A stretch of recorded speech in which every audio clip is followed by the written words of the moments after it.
Hi, you guys. Welcome back. My name is Carrie Penny. I am the Happy Crafty Homemaker. Wow. We're off to a great start with my mouth wanting to make words.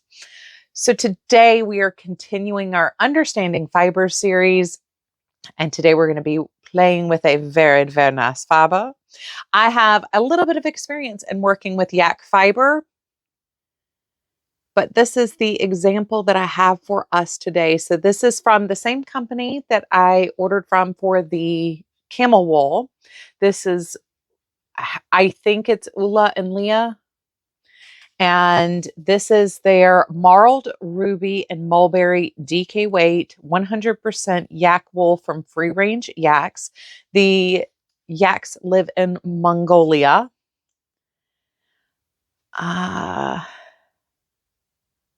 Washing instructions, free range animals, traditional herders. So this company specifically works directly with the animal herders as well as rearers and farmers to get their fiber. They're a really interesting company. I will leave them linked in the description box down below, but I have not used their yak wool. I can tell you from the initial touch and feel of the hand of this is very soft and pliable. This is the DK weight. The last one I worked with was a worsted weight, and the one before that, I believe, was a bulky weight. And I believe the bulky was a merino yak blend, or it could have been a merino yak and silk blend. It's been a while since I worked with that one. But this definitely, it's very smooth. In the hank, you can see there is absolutely like next to no halo on this yarn whatsoever. The plies are very distinct other than their coloration. Like you can individually see each thread in the ply here. But it's very soft and flexible. I really hate opening these up, but to show you what I mean, it's not the world's most drapey yarn, but at the same time, as it's a little bit tighter of a ply here, but it's very malleable and soft. There's no coarseness to this whatsoever. I would definitely say you could probably wear this close to your skin. Very nice. So if you were interested in trying out some yak wool, might I recommend. In no way, shape, or anything else am I affiliated with them. They just happened to have the yarn that I needed, and then I found out they were a really cool company, so I went ahead and ordered from them to share with you guys. But beautiful wool once again. So let's dive in a little bit. So most of the yak that is come onto the market as far as fiber is free range Mongolian yak. Yak live in a very specific climate in very specific regions. So it's not an animal that has like spread across the world like we have seen with a lot of the sheep breed. It is still very localized as far as where it grows. Now, one of the really cool things about yak breeding, yak herding is, as far as a fiber source, it is incredibly sustainable. So yak don't trample the area that they graze in, and they also eat the tops off of plants instead of pulling the roots out. So they're really not damaging to their local environment, really. And I would imagine the manure that they produce is pretty nice fertilizer. So as with things like cow manure. But it was very interesting. There is a very long history of yak breeding and yak fibers being used. It was way more extensive than what I thought I could really include in here.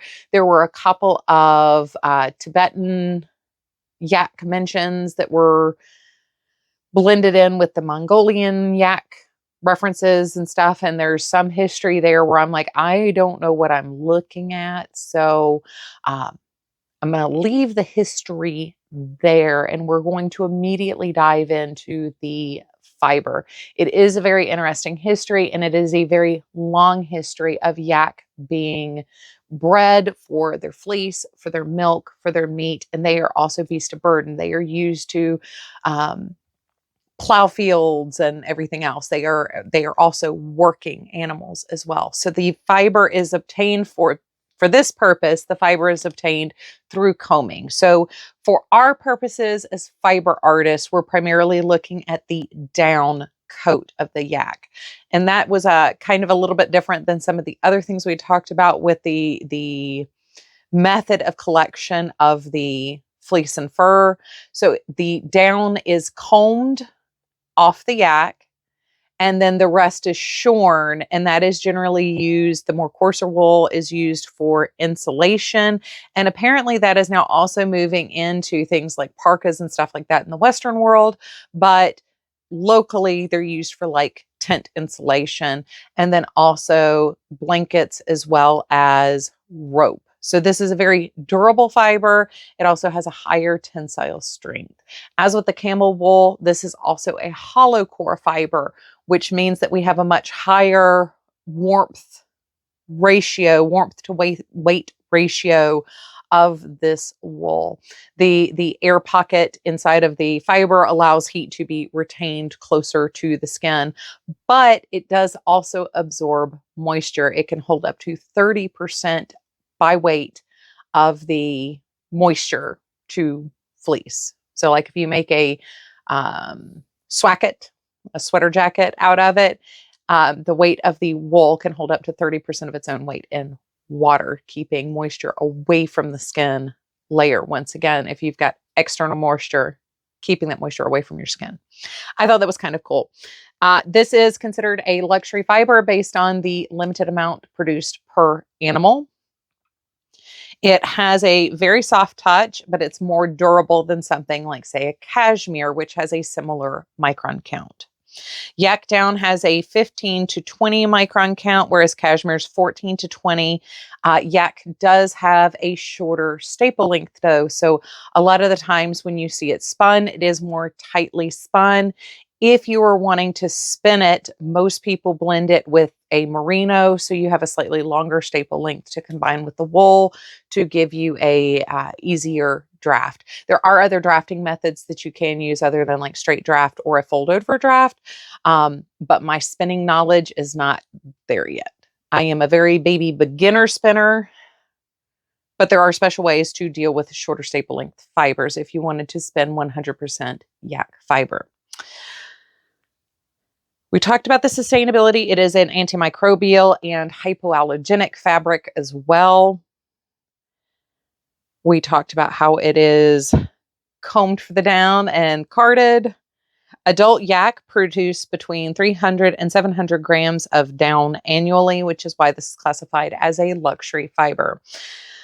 It's an elastic, breathable fiber. It does not bloom with soaking like, say, like the camel wool or merino do.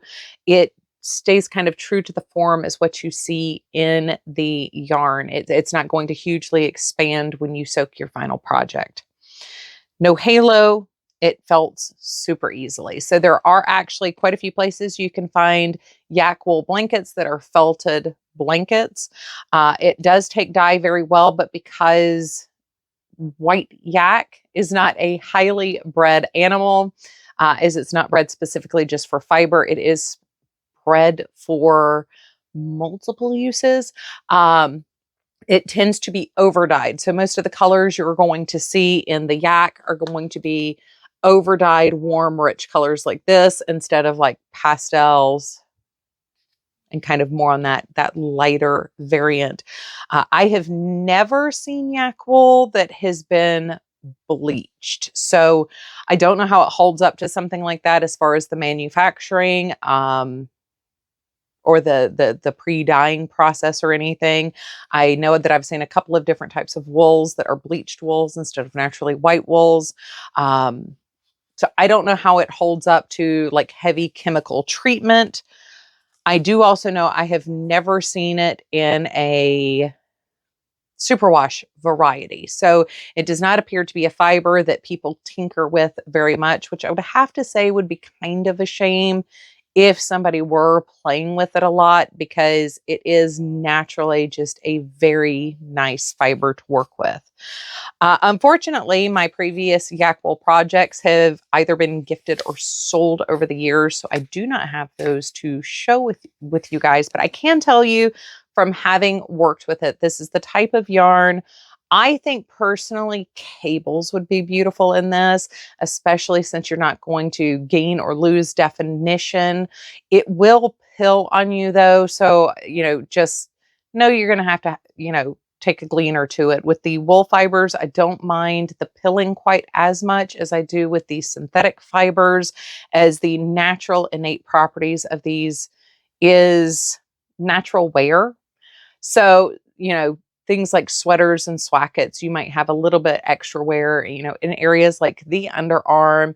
If you're wearing a garment that's very low on your rear end, you might have some pilling that, just from sitting and standing and stuff, that will appear on the backside.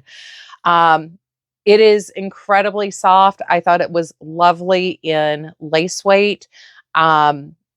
The shawl that I did with it had a lot of lace and light texture patterns to it, which I thought showed up very nicely. It held up to blocking for a very long time. Like, you didn't like block it and like 3 days later feel like it's just not looking crisp. It did hold up to the blocking very, very well. So nice and soft and easy on the hands. It was easy to work with, and I thought it had a really nice stitch definition personally. I'd probably grade it like a B overall, or like a 85% for how great the stitch definition really is on this. So it's not like, oh my God, perfect, but it's really nice. I think it would also hold up really nicely if you did color work, and given the natural color of a lot of the yak wools, I think you can make some really cool projects, kind of like how we were talked about with the camel and having the lighter tan and darker tan together mixed up with that blue color. I think playing into the natural colors would also be a lot of fun for things like a subtle color work pattern. This is the most tightly spun yak I have owned. The reason why I think it was blended with at least merino, because it was really soft. So I don't think it was just wool. I'm pretty sure that one was merino, and it might have had some silk in it. That one was a very loose spun, and it had a lot of those don't have a lot of grit to them or girthiness to them or weightiness to them. This one actually had, a really nice firm texture and felt substantial, instead of like, we're just going to separate these fibers and give you something loose that's going to fall apart. You put the slightest bit of tension on the yarn, and all of a sudden the yarn itself is starting to draft apart. It wasn't like that, but it had a lot of air in it. It was not a very dense. The fingering weight was not quite this tight spun. Ooh, look. I don't know why my camera is like, no, we're not going to look at that. Come in from the right and it's perfectly fine. Anyway, the fingering weight was maybe like 20% less tightly spun than this, which gave it a slightly better, wiggle and drape and looseness to the fiber. But once again, this isn't, sticking straight out or anything like that. This actually has a very nice texture to it. So I did get 2 of the DK weight. I am going to imagine this is going to end up being some form of something that goes around my neck, whether it be a shawl or a cowl or a collar, something like that. But definitely an interesting and beautiful fiber. I really wish we saw more yak on the market. We are seeing more and more yak fibers appearing.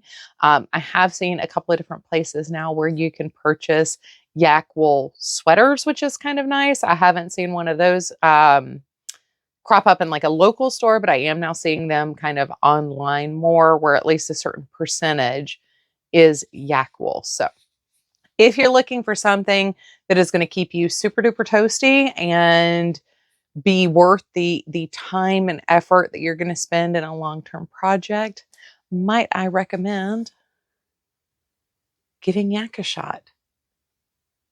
These are very reasonably priced if you were here in the US. So these are 100-gram hanks, 3.52 ounces, 196 meters, 215 yards. Recommended needle size is a US size 7, 4.5 millimeters. So I believe these were $30 each, which for the price of yarn right now, that's actually doing pretty good. So what do you guys think of Yak? Are you interested in giving it a try? Have you tried Yak? What did you think of it when you worked with it?